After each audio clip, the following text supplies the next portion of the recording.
দেশের পথে বেগম খালেদা জিয়াকে বহনকারী বিশেষ এয়ার অ্যাম্বুলেন্স হিথ্রো বিমানবন্দরে বিদায় জানালেন বিএনপির নেতাকর্মী সহ হাজারো প্রবাসী। নির্বাচন কখন হবে সে সিদ্ধান্ত বাংলাদেশের, তবে সংস্কারকে গুরুত্ব দিচ্ছে ইউরোপীয় ইউনিয়ন, বিচার দেখতে চায় জুলাই হত্যাকাণ্ডের।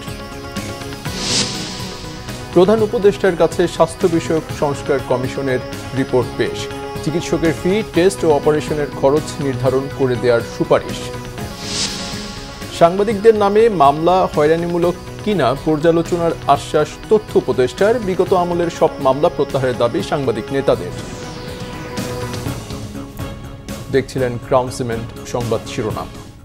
4 মাস লন্ডনে চিকিৎসার পর দেশের উদ্দেশ্যে রওনা দিয়েছেন বিএনপি চেয়ারপারসন বেগম খালেদা জিয়া। স্থানীয় সময় বিকেল 4:30টায় কাতার আমিরের দেয়া বিশেষ এয়ার অ্যাম্বুলেন্সটি বাংলাদেশের উদ্দেশ্যে লন্ডনের হিথ্রো বিমানবন্দর ছাড়ে। বিমানবন্দরে কয়েক হাজার নেতাকর্মী বেগম খালেদা জিয়াকে বিদায় জানান। লন্ডন থেকে আরও বিস্তারিত জানাচ্ছেন মোহাম্মদ আব্দুল হান্নান। হিথ্রো বিমানবন্দরে আবেগঘন পরিবেশে মাকে বিদায় জানালেন ছেলে তারেক রহমান। 117 দিন লন্ডনে উন্নত চিকিৎসা শেষে বাংলাদেশের উদ্দেশ্যে রওনা দিয়েছেন সাবেক প্রধানমন্ত্রী বেগম খালেদা জিয়া। লন্ডন সময় দুপুর 2:18 গাড়ি চালিয়ে মা বেগম খালেদা জিয়াকে বিমানবন্দরের রয়্যাল স্যুট লাউঞ্জে নিয়ে আসেন ছেলে তারেক রহমান। পাশের সিটে বসা ছিলেন বেগম জিয়া। সারিবদ্ধভাবে দাঁড়িয়ে থাকা নেতাকর্মীদের হাত নেড়ে শুভেচ্ছা জানান বেগম জিয়া। সুস্থভাবেই বাংলাদেশে যেন উনি রিল্যাক্সলি ফিরতে পারেন এবং এই দোয়া আপনাদের কাছে চাইছি। যুক্তরাজ্য বিএনপি অঙ্গ সংগঠন প্রবাসী বাংলাদেশিরা হাজার হাজার নেতাকর্মী এখানে উপস্থিত হয়েছেন। দীর্ঘ 17 বছর পর বেগম জিয়ার সাথে দেশে যাচ্ছেন পুত্রবধূ ডাক্তার জুবাইদা রহমান, আরেক পুত্রবধূ সৈয়দা শামিলা রহমান, ব্যক্তিগত চিকিৎসক অধ্যাপক AZM জাহিদ হোসেন সহ বেগম খালেদা জিয়ার সফরসঙ্গী 13 জন। এদিকে বেগম খালেদা জিয়াকে বিদায় জানাতে স্থানীয় সময় সকাল 10টা থেকে বিমানবন্দরে জড়ো হয়েছেন শত শত নেতাকর্মী। মোটামুটি সুস্থ হয়ে বাংলাদেশে যাচ্ছেন। আমরা আশা করি আগামী দিনে আরও পুরোপুরি সুস্থ হয়ে বাংলাদেশের মানুষের আশা আকাঙ্ক্ষার জন্য কাজ করবে। আমরা বিশ্বাস করি কিছুদিনের ভিতরে বাংলাদেশে একটি নির্বাচন হবে এবং সেই নির্বাচনে মানুষ ভোট দেওয়ার অধিকার পাবে, ভোট দিতে সুযোগ পাবে এবং সেই ভোটে বাংলাদেশে আবার বিএনপি সরকার গঠন করবে। দেশনেত্রী বেগম খালেদা জিয়া, দেশনায়ক জনাব তারেক রহমান হাল ধরবেন। আগামী দিনে আমরা আশা করব দেশনায়ক তারেক রহমান এবং দেশনেত্রী বেগম খালেদা জিয়ার নেতৃত্বে বাংলাদেশ জাতীয়তাবাদী দল সরকার গঠন করবে এবং বাংলাদেশের মানুষের আশা আকাঙ্ক্ষার প্রতিফলন ঘটাবে বলে আমরা বিশ্বাস করি। এছাড়াও নেতাকর্মীরা আশা প্রকাশ করলেন তারেক রহমান শীঘ্রই দেশে ফিরে বিএনপিকে নেতৃত্ব দিবেন। বেগম জিয়াকে বহনকারী বিশেষ বিমান 1 ঘণ্টা যাত্রা বিরতি করবে কাতারে। মঙ্গলবার সকাল 10:30টায় বেগম খালেদা জিয়াকে বহনকারী বিমানটি হযরত শাহজালাল আন্তর্জাতিক বিমানবন্দরে অবতরণ করার কথা রয়েছে। নেতাকর্মীরা আশা প্রকাশ করেছেন বেগম জিয়া আবারও সামনের সারিতে থেকে বিএনপিকে নেতৃত্ব দিবেন। মোহাম্মদ আব্দুল হান্নান, বাংলা ভিশন, যুক্তরাজ্য। বিএনপি চেয়ারপারসন বেগম খালেদা জিয়ার দেশে ফেরার বিষয়ে জনগণ ও নেতাকর্মীদের উদ্দেশ্যে বার্তা দিয়েছেন বিএনপি মহাসচিব মির্জা ফখরুল ইসলাম আলমগীর। বেগম জিয়াকে অভ্যর্থনা জানাতে গিয়ে যেন কোনো বিশৃঙ্খলা না ঘটে এবং এসএসসি পরীক্ষার্থীদের কোনো সমস্যা না হয় সে বিষয়ে সতর্ক করেছেন মির্জা ফখরুল ইসলাম আলমগীর। উনি আগামীকাল তার রয়্যাল অ্যাম্বুলেন্সের এয়ারক্রাফটে উনি সকাল 10টায় পৌঁছাবেন ঢাকা এয়ারপোর্টে। তো এই ক্ষেত্রে কালকে আমাদের একটা তরফ থেকে একটা আবেদন আছে জনগণের প্রতি, বিশেষ করে আপনার ছাত্র পরীক্ষা আছে আপনার এসএসসির 2টা সাবজেক্ট পড়ে। আমাদের যারা ম্যাডামকে আপনার সম্বর্ধনা জানাতে চাইবেন তারা যেন রাস্তার উপরে দাঁড়িয়ে এটা করেন। আমরা এর আগে নির্দেশ দিয়েছি জাতীয় পতাকা এবং দলীয় পতাকা দিয়ে আপনার তাকে অভ্যর্থনা জানানো। আর পুলিশ কর্তৃপক্ষকে বলতে চাই তারা যেন রাস্তায় কাউকে দাঁড়াতে না দেন। দয়া করি আমরা যথাসাধ্য চেষ্টা করব যাতে আপনার পরীক্ষার্থীদের কোনো অসুবিধা না হয়। সবাই মিলে আমরা চেষ্টা করব। জাতীয় নির্বাচনের সময় নিয়ে ইউরোপীয় ইউনিয়ন কাউকে চাপ দেবে না বলে মন্তব্য করেছেন ঢাকায় নিযুক্ত ইইউ রাষ্ট্রদূত মাইকেল মিলার।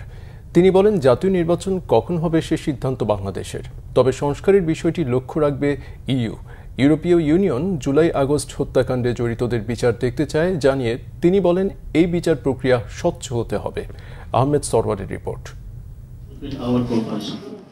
বাংলাদেশে দায়িত্ব নেবার পর কূটনৈতিক বিটের সাংবাদিকদের সংগঠন ডিক্যাবের সাথে প্রথমবারের মতো ডিক্যাব টকে অংশ নেন ইউরোপীয় ইউনিয়নের রাষ্ট্রদূত ও ডেলিগেশন চিফ মাইকেল মিলার।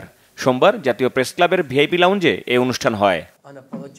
এক প্রশ্নের জবাবে রাষ্ট্রদূত মিলার বলেন, বাংলাদেশে একটি আন্তর্জাতিক মানের অংশগ্রহণমূলক ও স্বচ্ছ নির্বাচনী পরিবেশ তৈরিতে সহযোগিতা করতে চায় ইউরোপীয় union. The timing is a matter for Bangladesh to take a decision upon. কখন নির্বাচন হবে তা বাংলাদেশের ব্যাপার। সময় নিয়ে ইউরোপীয় ইউনিয়ন কোনো চাপ দিতে চায় না, তবে সংস্কারগুলো সম্পন্ন করা দরকার। অন্তর্বর্তী সরকার ও রাজনৈতিক দলগুলো সংস্কারের বিষয়ে একসাথে কাজ করবে, এমনটাই প্রত্যাশা আমাদের।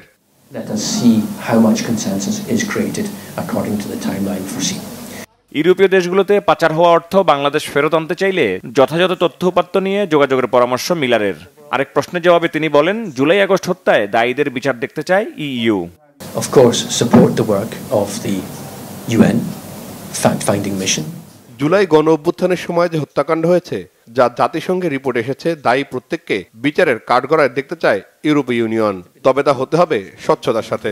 Also must be fair and it should respect the rights of every single person for due process. রাখাইনে মানবিক করিডোরের বিষয়ে জানতে চাইলে মিলার জানান, উভয় পাশেই ভুক্তভোগীদের জন্য সহায়তা প্রয়োজন। ত্রাণ সহায়তা সমানভাবে যেন পায় সেটি নিশ্চিতের উপর জোর দেন তিনি। আহমেদ সরওয়ার, বাংলা ভিশন, ঢাকা। স্বাস্থ্যখাত নিয়ে করা সংস্কার কমিশনের জরিপে দেশের ৯৭% মানুষ বিনামূল্যে প্রাথমিক স্বাস্থ্যসেবা নিশ্চিত করার পক্ষে মত দিয়েছেন। তাই সংবিধান সংশোধন করে প্রাথমিক স্বাস্থ্যসেবাকে জনগণের মৌলিক অধিকারে অন্তর্ভুক্ত করার সুপারিশ করেছে স্বাস্থ্য খাত সংস্কার কমিশন। এছাড়া স্বাস্থ্যসেবাকে পুরোপুরি বিকেন্দ্রীকরণ, স্বাস্থ্য খাতে নিয়োগে স্বতন্ত্র পাবলিক সার্ভিস কমিশন গঠন, স্বাস্থ্য কমিশন ও স্বাস্থ্য সুরক্ষা আইন সহ 31টি বড় আকারে সুপারিশ করা হয়েছে। এদিকে স্বাস্থ্যখাত সংস্কার কমিশনের সুপারিশ দ্রুত বাস্তবায়নে সংশ্লিষ্টদের নির্দেশ দিয়েছেন প্রধান উপদেষ্টা। রিপোর্ট সৈয়দ আব্দুল মুহিতের। স্বাস্থ্যখাতে সংস্কার কমিশন গঠন করা হয় 2024-এর 18 নভেম্বর। সোমবার জাতীয় অধ্যাপক একে আজাদ খানের নেতৃত্বে কমিশনের সদস্যরা রাষ্ট্রীয় অতিথি ভবন যমুনায় প্রধান উপদেষ্টা ডক্টর মোহাম্মদ ইউনূসের কাছে সংস্কার প্রতিবেদন জমা দেন। সংস্কার কমিশনের জরিপে ওষুধের মূল্য, পরীক্ষা নিরীক্ষা ও ডাক্তারের পরামর্শ ও অস্ত্রোপচারের ফি নির্দিষ্ট করার পক্ষে 95% মানুষ। 97% মানুষ চান প্রাথমিক স্বাস্থ্যসেবা সরকার বিনামূল্যে নিশ্চিত করবে। এমবিবিএস ডাক্তার ছাড়া অ্যান্টিবায়োটিক বিক্রি না করার পক্ষে 68% মত। আর প্রতি 3 জনের জন্য 2 জন চিকিৎসা সেবা নিতে ভোগান্তির শিকার হয়েছেন। এর মধ্যে 90% মানুষ জানেন না প্রতিকারের জন্য কোথায় যেতে হবে তাকে। স্বাস্থ্য খাত সংস্কার কমিশনের সুপারিশের মধ্যে স্বাস্থ্য খাতে জাতীয় আয়ের কমপক্ষে 5% এবং বাজেটের 15% বরাদ্দ দেয়া সহ 31টি মুখ্য সুপারিশ রয়েছে।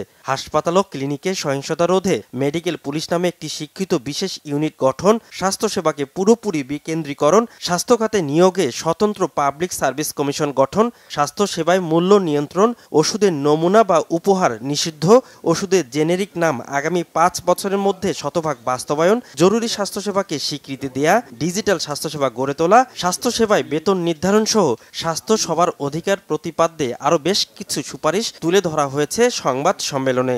প্রাইমারি স্বাস্থ্যসেবাকে রাষ্ট্রের আইনগত অধিকার হিসেবে স্বীকৃতি দিয়ে অর্ডিন্যান্সটা করে দিয়ে আমরা বাজেটের একটা বড় অংশ, যে অংশটা আমরা বৃদ্ধিও করতে বলছি, কিন্তু যে অংশটা আছে সেখান থেকেও জোর দিয়ে এটাকে বাধ্যতা করে দেওয়া। সেবা খাতে চিকিৎসকদের ধর্মঘট, কাঙ্ক্ষিত সেবা না পাওয়া সহ নানা প্রশ্নের জবাব দেন কমিশন সদস্যরা।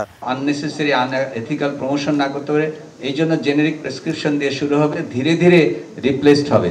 রুলস অফ বিজনেস যা জানা আছে আমার, যে একজন মন্ত্রী সরকারি খরচের চিকিৎসা দেশেই পাইতে পারে, দেশের বাইরে এন্টাইটেল না। আমাদের যে স্বাস্থ্য ফেসিলিটিস, এটা একটা উন্নত বিশ্বের সমান নয়, কোথাও কোথাও উই আর ডেফিশিয়েন্ট আছে। তো এটা তো হলো যদি কারো অর্থ থাকে, এখানে চিকিৎসা ফেসিলিটিস নাই, সে বাইরে বেড়াতে বন্ধ করাটা ইথিক্যাল নয়। রূপান্তর প্রক্রিয়াটি সম্পন্ন করতে 2 বছর সময় লাগতে পারে বলেও প্রতিবেদনে উল্লেখ করা হয়েছে।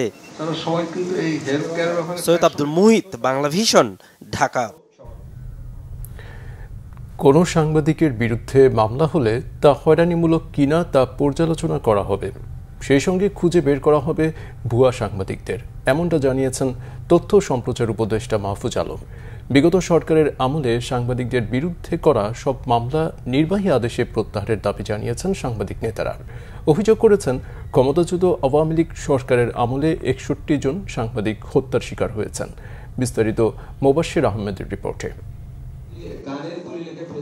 বিশ্ব মুক্ত গণমাধ্যম দিবস উপলক্ষে সোমবার রাজধানীর বেইলি রোডে চলচ্চিত্র প্রকাশনা অধিদপ্তরে ফ্যাসিবাদের শাসনামলে সাংবাদিক হত্যা ও নিপীড়ন শীর্ষক সেমিনারের আয়োজন করে বাংলাদেশ সাংবাদিক কল্যাণ ট্রাস্ট। ট্রাস্টের ব্যবস্থাপনা পরিচালক মোহাম্মদ আবদুল্লাহর উপস্থাপনায় সেমিনারে অংশ নেন সম্পাদক, সাংবাদিক নেতা ও বিগত আওয়ামী লীগ সরকারের আমলে নির্যাতনের শিকার হয়ে নিহত সাংবাদিকদের স্বজনেরা। অন্যায়, অত্যাচার ও সত্যের পক্ষে কথা বলায় বিগত সরকারের শাসনামলে যেসব সাংবাদিক নিহত হয়েছেন তার সুষ্ঠু বিচার এখনো হয়নি বলে অভিযোগ স্বজনদের। আমি যখন আন্তর্জাতিক ট্রাইব্যুনালে এটার জন্য একটা অভিযোগ দেই, তখন আমি জানতে পারি যে 25 নম্বর গাড়িতে কে ছিল বা কারা ছিল, কিন্তু এখনো পর্যন্ত তাকে কোনো গ্রেপ্তার করা হয় নাই। আমার স্বামীকে হত্যা করা হয়েছে, তার সুষ্ঠু বিচারের দাবি আপনাদের কাছে আমার থাকবে। পতিত সরকারের আমলে সাংবাদিকদের বিরুদ্ধে রাজনৈতিক ও চক্রান্তমূলক সব মামলা প্রত্যাহারের দাবি জানানো হয়। সংবাদ মাধ্যমকে টিকিয়ে রাখতে ঋণ সহায়তা ও নবম গ্রেড অনুযায়ী সাংবাদিকদের বেতন হওয়া উচিত বলে আলোচনায় উঠে আসে। এই যে সাংবাদিকরা মামলার শিকার হয়েছেন, এই রাজনৈতিক মামলাগুলো এবং চক্রান্তমূলক মামলাগুলো যেগুলো আওয়ামী লীগ সরকার করেছে, সেগুলো আমি একটি নির্বাহী আদেশে একদিনে প্রত্যাহার করার জন্য বর্তমান সরকারের কাছে অনুরোধ জানাচ্ছি। সরকার যে নীতি সহায়তাগুলো ঘোষণা করবে তার সাথে সম্পর্কিতভাবেই সাংবাদিকদের ন্যূনতম বেতনের ব্যবস্থাটা নিশ্চিত করতে হবে, এবং সাংবাদিকদের সেই ন্যূনতম বেতন কত হতে হবে সেটাও আমরা বলেছি যে সরকারি প্রথম শ্রেণীর কর্মকর্তাদের যে বেতন নবম স্কেলের সমতুল্য বেতন হতে হবে। কোনো সাংবাদিকের বিরুদ্ধে মামলা হলে তা হয়রানিমূলক কিনা তা পর্যালোচনা করা হবে বলেও জানান তথ্য উপদেষ্টা। গত 15 বছরে এই যে মামলা হলো, কয়েক হাজার মামলা হলো সাংবাদিকদের বিরুদ্ধে, কয়েকজন সম্পাদক লেখছেন, আমাদের কাছে প্রমাণ আছে। এখন তো ডিজিটাল যুগ, সবগুলো ফাইল তো আছে, সবগুলো পত্রিকা তো অ্যাভেলেবল আছে। যদি কোনো রকম হয়রানিমূলক মামলা হয়, আমরা এই মামলাগুলো পর্যালোচনা করব। পতিত ফ্যাসিবাদী শক্তিকে রুখে দিতে দেশের সচেতন নাগরিকদের সতর্ক থাকার আহ্বান জানান আলোচকেরা, যার মাধ্যমে অন্য কোনো শেখ হাসিনা চাইলেও ফ্যাসিস্ট। মোবাশ্বির আহমেদ, বাংলা ভিশন, ঢাকা। প্রধান নির্বাচন কমিশনার AMM নাসির উদ্দিন বলেছেন, ঢাকা দক্ষিণ সিটি মেয়র ইশরাক হোসেনকে শপথ পড়ানোর দায়িত্ব স্থানীয় সরকার মন্ত্রণালয়ের। এ বিষয়ে নির্বাচন কমিশনের কিছু করার নেই। ভোটার তালিকা হালনাগাদ ও ত্রয়োদশ জাতীয় সংসদ নির্বাচন উপলক্ষে ময়মনসিংহ সিটি কর্পোরেশন মিলনায়তনে ময়মনসিংহ অঞ্চলের নির্বাচন কর্মকর্তাদের সঙ্গে মতবিনিময় সভায় তিনি এই কথা বলেন। প্রধান নির্বাচন কমিশনার বলেন, একটি অবাধ, সুষ্ঠু, নিরপেক্ষ ও সুন্দর নির্বাচন করতে নির্বাচন কমিশন প্রতিজ্ঞাবদ্ধ। এবার আর দিনের ভোট রাতে হওয়ার কোনো সুযোগ নেই। কোনো রাজনৈতিক বিতর্কে জড়াবে না নির্বাচন কমিশন। বলেন, যে কোনো সিদ্ধান্ত কমিশনের সব সদস্য মিলে নেওয়া হয়, একক কোনো সিদ্ধান্ত নেওয়া হয় না।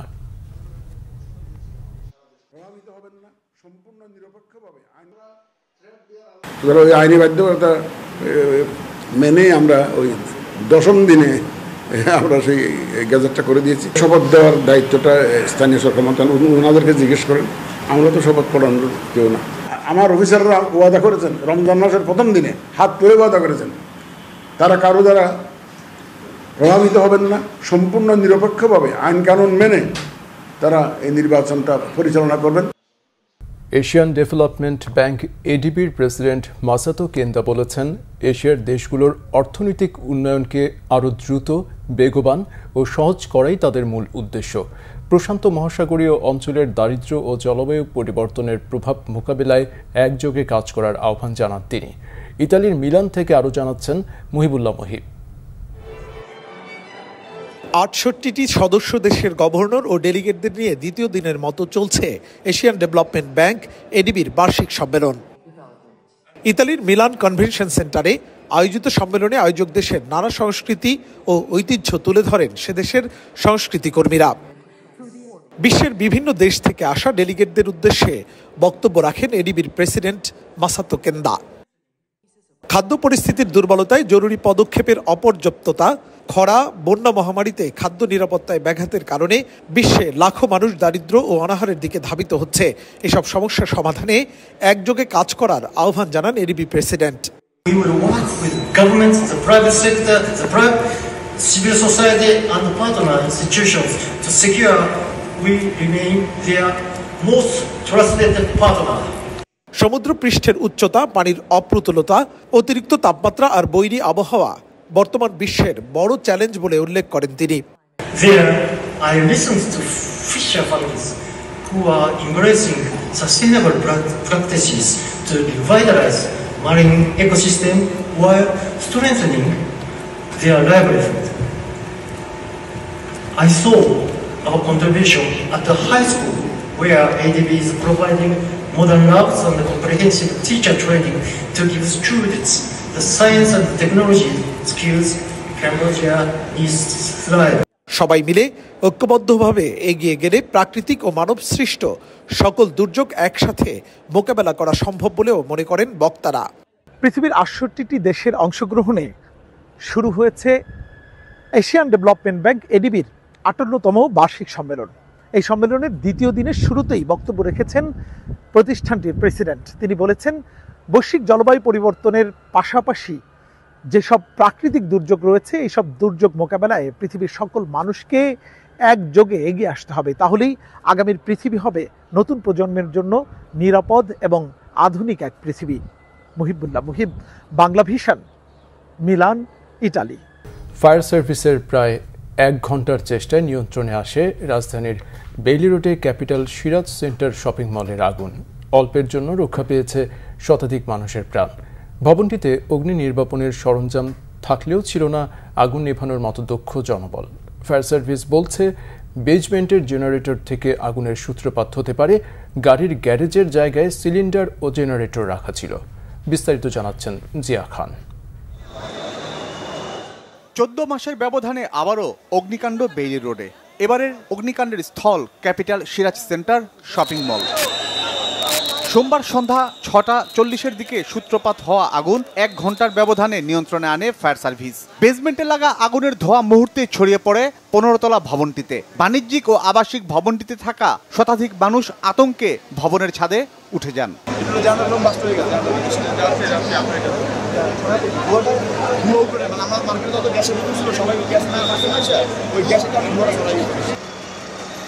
ফায়ার সার্ভিস কর্মীরা তাদের ল্যাডার দিয়ে নামিয়ে আনেন আটকে পড়াদের।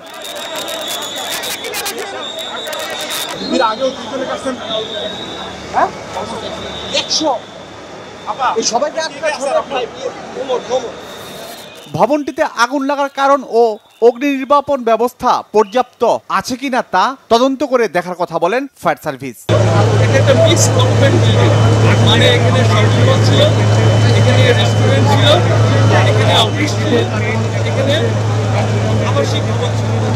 Capital Siraj centre shopping mall আধুনিক হলেও অগ্নি নির্বাপনের ব্যবস্থা নেই বলে জানালেন ভবনটির বাসিন্দারা।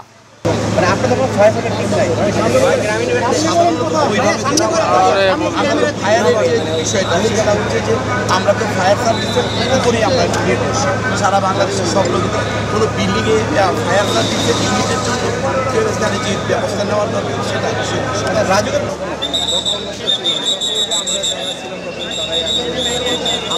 আগুন নিয়ন্ত্রণে ফায়ার সার্ভিসকে সহযোগিতা করে বাংলাদেশ সেনাবাহিনী ও অন্যান্য আইনশৃঙ্খলা বাহিনী।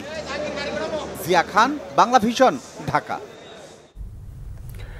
হাসনাত আবদুল্লাহর উপর হামলার ঘটনায় গাজীপুর সিটির সাবেক মেয়র জাহাঙ্গীর আলম, সাবেক মুক্তিযুদ্ধ বিষয়ক মন্ত্রী আকম মোজাম্মেল হক, সাবেক প্রতিমন্ত্রী জাহিদ আহসান রাসেল সহ ১০০ জনের নামে মামলা হয়েছে। সোমবার সন্ধ্যায় এনসিপির সদর থানার আহ্বায়ক খন্দকার আলামিন বাদী হয়ে বাসন থানায় এ মামলা করেন। এ ঘটনায় সোমবার সকাল পর্যন্ত ৫৪ জনকে গ্রেপ্তার করা হয়েছে। এর আগে দুপুরে এনসিপির নেতারা বাসন থানায় উপস্থিত হয়ে হাসনাত আবদুল্লাহর উপর হামলার ঘটনায় মামলার এজাহার দায়ের করেন। মামলাটি নথিভুক্ত করা হয়েছে বলে জানিয়েছেন থানার ভারপ্রাপ্ত কর্মকর্তা মোহাম্মদ শাহিন খান। মামলার বাদী খন্দকার আলামিন বলেন, কেন্দ্রীয় নেতাদের নির্দেশনা মেনে আলাপ আলোচনার মাধ্যমে বাসন থানায় মামলা দায়ের করা হয়েছে। এ সময় অপরাধীদের দ্রুত গ্রেফতারের অনুরোধ জানান তারা। এ বিষয়ে গাজীপুর মহানগর পুলিশের অতিরিক্ত উপকমিশনার রবিউল ইসলাম জানান, চান্দনা চৌরাস্তা সহ বিভিন্ন থানা এলাকায় অভিযান চালিয়ে ৫৪ জন আওয়ামী লীগ নেতাকর্মীকে আটক করে পুলিশ। পরে এই মামলায় গ্রেপ্তার দেখানো হয় তাদের।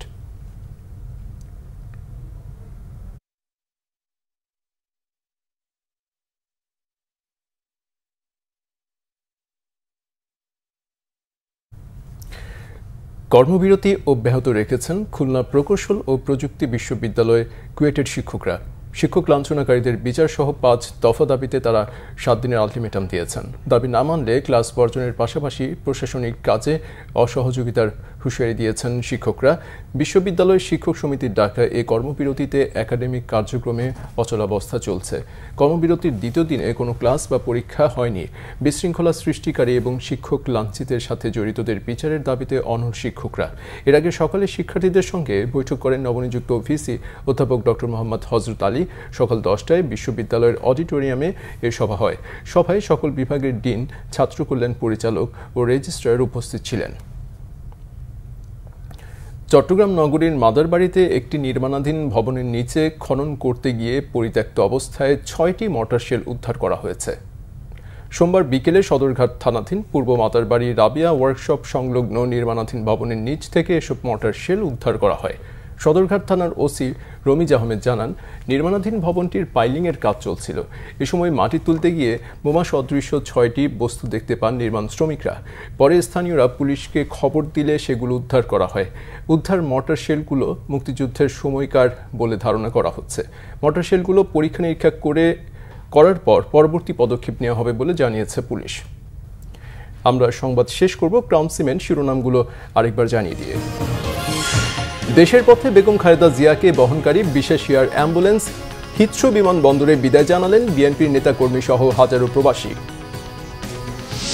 নির্বাচন কখন হবে সেই সিদ্ধান্ত বাংলাদেশের, তবে সংস্কারকে গুরুত্ব দিচ্ছে ইউরোপীয় ইউনিয়ন। বিচার দেখতে চায় জুলাই হত্যাকাণ্ডের। প্রধান উপদেষ্টার কাছে স্বাস্থ্য বিষয়ক সংস্কার কমিশনের রিপোর্ট পেশ। চিকিৎসকের ফি, টেস্ট ও অপারেশনের খরচ নির্ধারণ করে দেওয়ার সুপারিশ। সাংবাদিকদের নামে মামলা হয়রানিমূলক কিনা পর্যালোচনার আশ্বাস তথ্য উপদেষ্টার। বিগত আমলের সব মামলা প্রত্যাহারের দাবি সাংবাদিক নেতাদের। এই ছিল এখনকার মতো। পরের সংবাদ সকাল 7:30টায় দেখার আমন্ত্রণ রইল। এছাড়া বাংলা ভিশন সংবাদ ও সংবাদ সংশ্লিষ্ট অনুষ্ঠান দেখতে ভিজিট করুন www.bvnews24.com ও facebook.com/banglavisionnews এবং সাবস্ক্রাইব করুন youtube.com/banglavisionnews। এতক্ষণ সাথে থাকায় ধন্যবাদ।